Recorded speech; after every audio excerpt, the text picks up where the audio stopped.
السلام علیکم۔ آج ہم ایک بہت اہم موضوع پر بات کریں گے، انسان کے اختیار اور اللہ کی رضا۔ یہ وہ موضوع ہے جس پر اکثر لوگ الجھ جاتے ہیں۔ کچھ کہتے ہیں کہ سب کچھ اللہ کی مرضی ہے، کچھ کہتے ہیں کہ بس ہمارا اختیار سب کچھ طے کرتا ہے۔ آج ہم آسان اور حقیقی مثالوں کے ساتھ سمجھیں گے کہ اصل میں کیا حقیقت ہے۔ اللہ کی رضا کیا ہے؟ اللہ کی رضا کا مطلب ہے کہ اللہ کی مرضی اور حکمت ہر چیز میں شامل ہے۔ قرآن میں اللہ تعالیٰ فرماتے ہیں کہ وہ ہر چیز پر قادر ہے اور ہر چیز اس کے علم میں ہے۔ مثال کے طور پر اگر ہم بیمار ہو، اللہ نے اس دنیا میں علاج، ڈاکٹر، دوا اور انسان کو عقل عطا کی ہے۔ مطلب یہ ہے کہ اللہ کی رضا یہ نہیں ہے کہ انسان کچھ نہ کرے، بلکہ اللہ نے انسان کو اختیار دیا ہے کہ وہ اپنی زندگی میں عمل کرے۔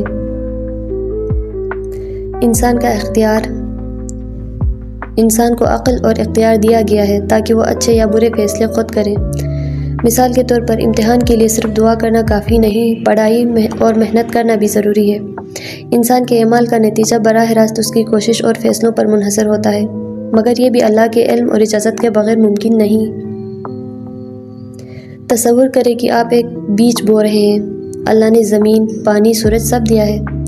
آپ محنت کر کے بیج بوئیں، پانی دے، زمین تیار کریں اور بیج اگائیں گے، لیکن اگر اللہ کی مرضی نہ ہو تو وہ بیج نہیں اگے گا۔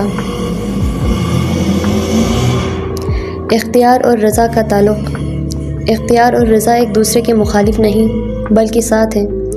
دعا کرنے کا مقصد اللہ کی مدد طلب کرنا، رہنمائی لینا اور دل کو سکون دینا ہے۔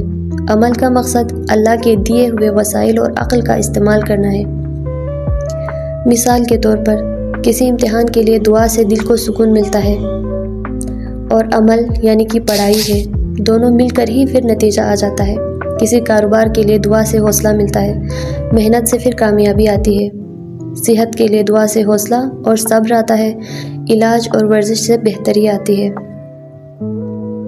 کچھ غلط فہمیاں ہیں۔ لوگ اکثر کہتے ہیں کہ سب کچھ اللہ کرے گا، میں کچھ نہ کروں۔ یہ غلط فہمی ہے، کیونکہ انسان کی ذمہ داری بھی ہے۔ لوگ کہتے ہیں سب کچھ میری محنت سے ہوتا ہے، اللہ کی رضا کا کیا کام؟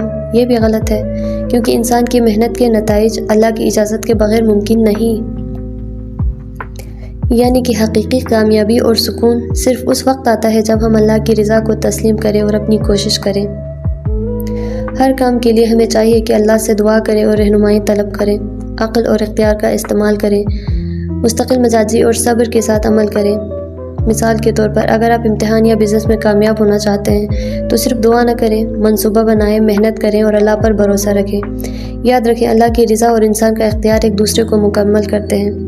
تو آج ہم نے سیکھا کہ اللہ کی رضا سب کچھ ہے، لیکن یہ اختیار کو ختم نہیں کرتی۔ انسان کو عقل اور کوشش کا حق دیا گیا ہے۔ دعا اور عمل یعنی کہ دونوں مل کر ہی آپ کو کامیاب کر سکتے ہیں۔ آپ بتائیں کہ آپ نے بھی اپنی زندگی میں کسی معاملے میں اللہ کی رضا اور اپنے اختیار کو لے کر کامیابی حاصل کی ہے۔ اگر ویڈیو پسند آئے تو اس کو ضرور لائک کریں۔ اللہ حافظ۔